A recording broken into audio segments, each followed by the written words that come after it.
চকচকে হয়ে গেছে। দেখেছেন? একদম সোজা পদ্ধতি। এই দিকটা দেখুন,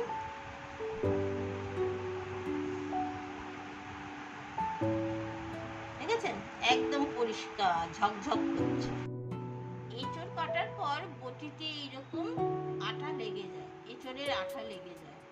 কিচ্ছু না, যখন আপনাদের এঁচড় প্রায় কাটা হয়ে আসবে তখন ওই গমের আঠা যেটা নিয়েছিলেন কাটার জন্য সেটা একটুখানি এই বটির মধ্যে এরকম করে লাগিয়ে দেবেন, এরকম করে লাগিয়ে দেবেন, এরকম করে লাগিয়ে দেবেন।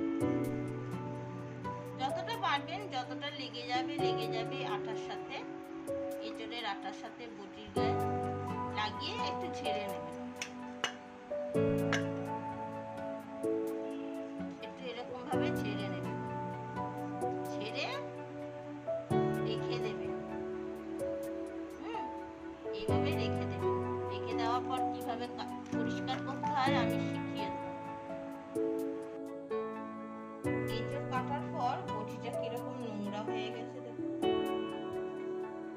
আমি এর মধ্যে একটুখানি ওই আঠা লাগিয়ে নিয়েছি, যে আঠা দিয়ে কেটেছি সেই আঠা লাগিয়ে নিয়েছি। এইবারে কি করব, এই বটিটাকে তো পরিষ্কার করতে হবে আঠাগুলোকে, নইলে পরবর্তী সবজিগুলো কাটা যাবে না।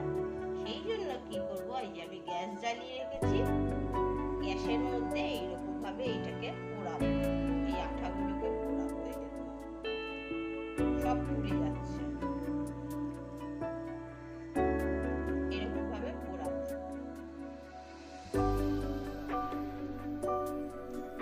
এক পাশ পুড়িয়ে নেব। যখন দেখবেন ধোঁয়া বেরোতে শুরু করবে তখন বুঝবেন আপনার পোড়াটা হয়ে গেছে।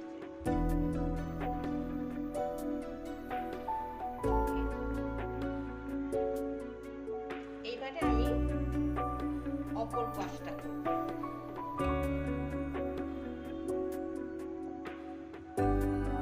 অপর পাশটা করব, একটু ধরে রাখবেন, গন্ধ বেরোবে।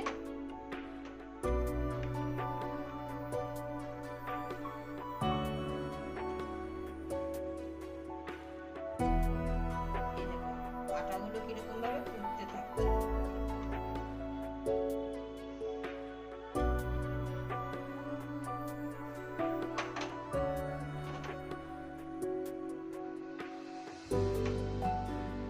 আমি এক হাতে ভিডিও করছি তো একটুখানি ভুল ভ্রান্তি হতে পারে, ক্ষমা করে দেবেন।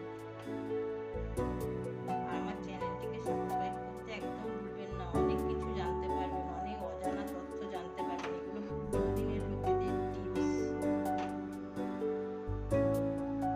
দেখুন কিরকম জল জল করে জ্বলছে, আঠাগুলো পুড়ে যাচ্ছে।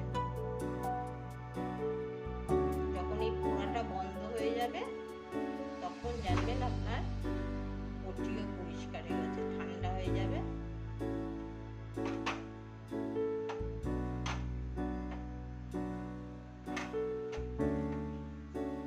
দেখুন পোড়াও বন্ধ হয়ে গেছে, তার মানে সব আঠা পুড়ে গেছে। এরপরে আমি কি করব সেটাও আপনাদেরকে দেখাবো।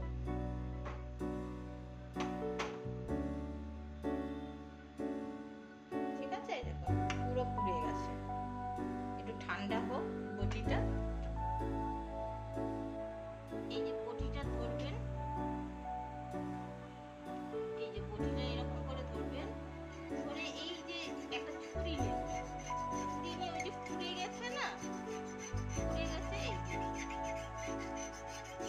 একটু এরকম ভাবে ঘষবেন, দেখুন সব পোড়া উঠে যাবে,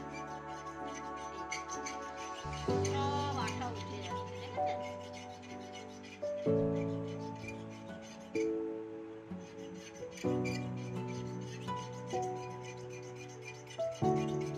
এবার এটা একটুখানি পারলে সাবান দিয়ে বটিটাকে পরিষ্কার করে নেবে, এমনি জল দিয়ে ধুয়ে নেবে, কিচ্ছু হবে না। এই পাশটা হয়ে গেল, এবার এই পাশটা দেখুন একদম উঠে যাচ্ছে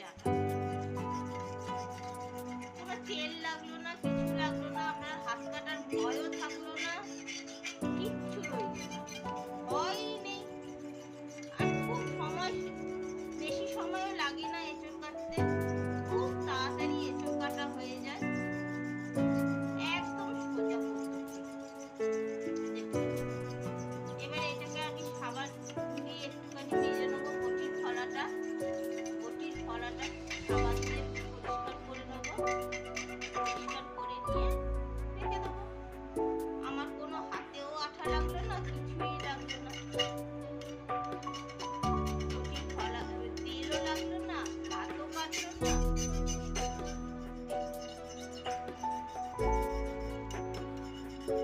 এগুলো পুরো পুরোনো দিনের নিয়ম, এগুলো পুরোনো দিনের লোকেদের, মানে আমার চ্যানেলটা কি বলুন তো, সমস্ত কিছু পুরোনো দিনের জিনিসগুলো, যেগুলো হারিয়ে গেছে জিনিসগুলো, যেসব নিয়মগুলো আগেকার দিনে ঠাকুমা দিদিমারা করতো সেইগুলো আর কি। আসলে আমার মা বেঁচে আছে বলেই মার কাছ থেকে আমরা এই প্রসেসগুলো শিখেছি, আর কিছু না।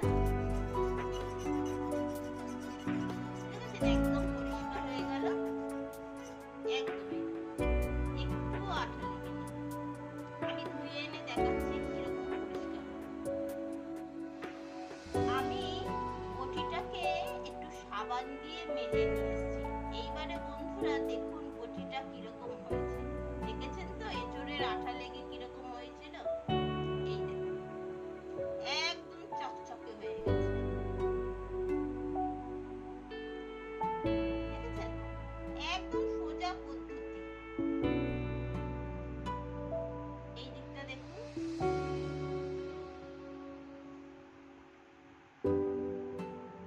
দেখেছেন একদম পরিষ্কার ঝকঝক করছে।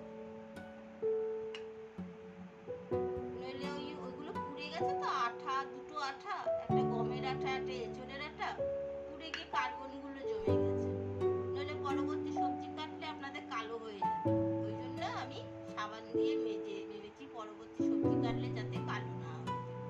ঠিক আছে বন্ধুরা,